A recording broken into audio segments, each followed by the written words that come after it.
Hey y'all, so in this video I'm going to show you some simple chemical reactions you can do with materials that you can find in your home.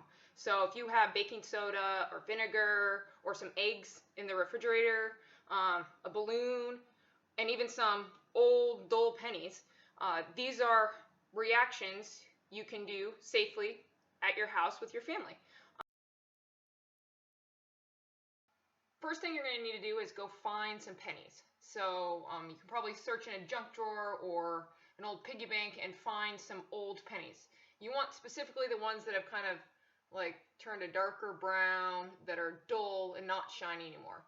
The reason that they are not shiny anymore is the copper coating on the penny actually reacts with oxygen in the air to form a copper oxide layer, so that the penny loses the shininess of the copper over time just by reacting with oxygen in the air.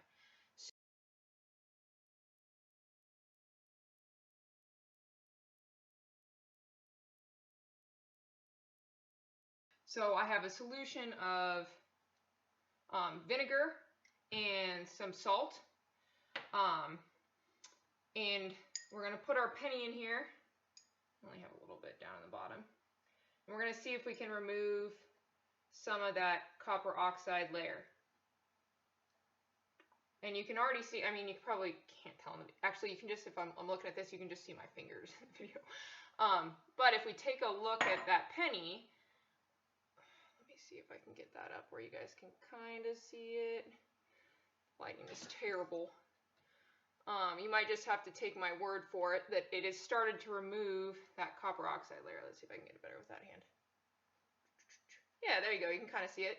So the part that was in the solution is now quite a bit shinier than it was before.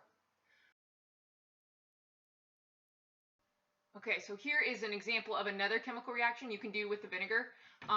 So this one is the reaction between vinegar and baking soda. You may have seen this before, but let's go ahead and when you've seen it maybe in middle school at the science fair with the volcano, this is typically how those volcanoes are made. But you have baking soda. That was maybe too much. We'll see here. I'm going to pour a little bit of that back. We don't want to completely destroy my kitchen. Yeah, if you're going to do this, make sure you clear it with a parent first. They may not be too happy with you if you spill stuff all over the kitchen. Okay, so I got my baking soda, and then we're going to pour the beginner. I'll bring it a little closer so you guys can see a little better. Okay, so there's our baking soda. We're going to pour our vinegar in there. Ooh. More. There we go. Ooh, bubbles and fizzing. So there you have it. When you do this, if you do this at home, I would suggest feel the sides of the glass. A lot of times people will mistake this for boiling, but take a hold of the cup or the glass that you do this in and feel the temperature of it. Okay, so feel how it changes. From before to during the reaction. Okay, I hope you have some vinegar and baking soda so you can try this at home.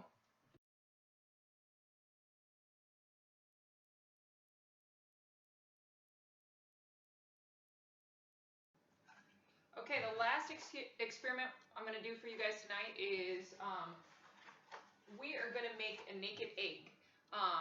So I have just a chicken egg bought from the store. They're jumbo. Grade A eggs from Winco. But we are going to place this egg in vinegar. All three of these have had vinegar. So if you have some vinegar at home, you can do at least one of these probably. But an eggshell is made primarily of calcium carbonate. And when you combine it with the vinegar is acetic acid. And I actually hadn't explained that in the previous experiments. But what vinegar is diluted acetic acid. Okay, so it's an acid. The vinegar that you use for cooking is going to be it's diluted a lot, so it's pretty safe to handle. But what's going to happen is if we leave this egg in the acetic acid overnight, it is going to actually lose its calcium carbonate. Okay? And the egg will stay together. It's going to be very fragile, but it'll stay together because underneath that calcium carbonate layer, there's actually two thin membranes that will keep the egg holding its shape. So let's go ahead and do this. I'm going to put the egg in my cup, and then let's go ahead and pour the vinegar in, and then I will catch back up with you guys in the morning. We'll let this soak overnight, and then we'll see what we have tomorrow morning. Okay, folks, it's now the next morning. You can see this is really bubbly at the top. There's still bubbles on the egg. When I touch it, it is feeling a little bit softer. It kind of feels really slimy. I think there's still some of that calcium carbonate on there.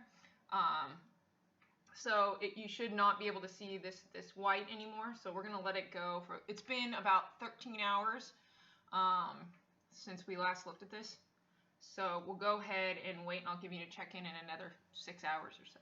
Okay, so checking back in with our naked egg. It's been now like 18 hours. And if I take this out carefully, it is definitely quite squishy. Okay.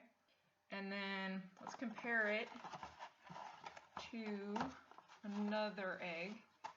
So you'll notice it's, you can kind of see, you can't really see it very well. Let me hold it this way. So it's gotten a little bit bigger. You can see it's actually kind of see-through in one spot. Maybe that was me nearly breaking it right there. You can kind of see it's very fragile at this point. But it definitely feels extremely slimy, and all that's really left is that inner membrane. So you know when you hard boil eggs and you peel off the hard outer shell, there's another like little thin layer. So that's kind of all that's remaining to kind of hold this egg together. Okay, but yeah, that's a naked egg.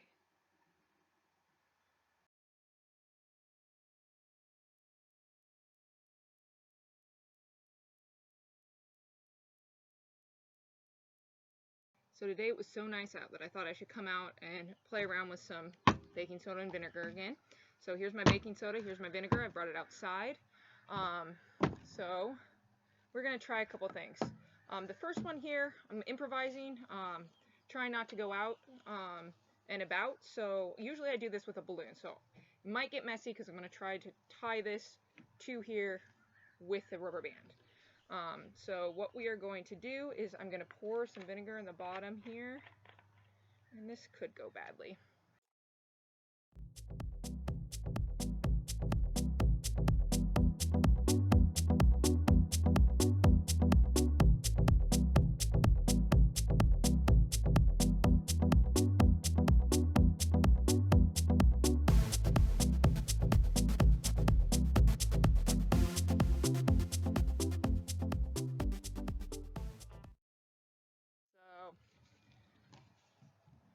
We're going to dump this baking soda in and watch what happens. Okay. Ooh, that is fun. Look at that glove. So what's actually going on is there's a gas being produced. Ooh, this could blow, folks. It's okay. No, it's gonna be all right. So there's a gas being produced.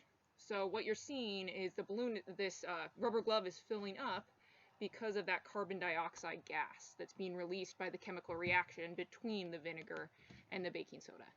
Okay, so that's kind of a fun little thing you can try at home. If you have a balloon, balloons probably work better. That was kind of a hassle to try to rubber band that to the top of the water bottle.